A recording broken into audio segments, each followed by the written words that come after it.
சேல கூட்டத்துல பட்டாம்பூச்சி போல வந்து பம்பரமா ஆட போறேன் உங்க முன்னாலே பாடி பீட்டு மாலவிக்கா பால மீன் போல வந்து பல்ல காட்டி கூப்பிடுது பாதி கண்ணாலே நரம்பு எல்லாம் முறுக்கு ஏற நடனமாட போறேன்டா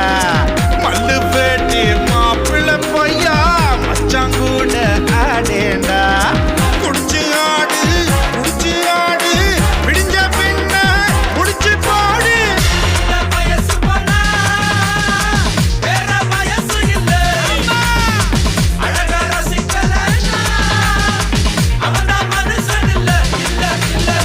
படிச்சு பார்த்தேன் ஏறவில்லை குடிச்சு பார்த்தேன் ஏறிடுச்சு சிரிச்சு பார்த்தேன் சிக்கவில்லை மறைச்சு பார்த்தேன் சிக்கிடுச்சு நாங்க அப்பா காசில் பீர் அடிப்போம் SMS சைட் அடிப்போம்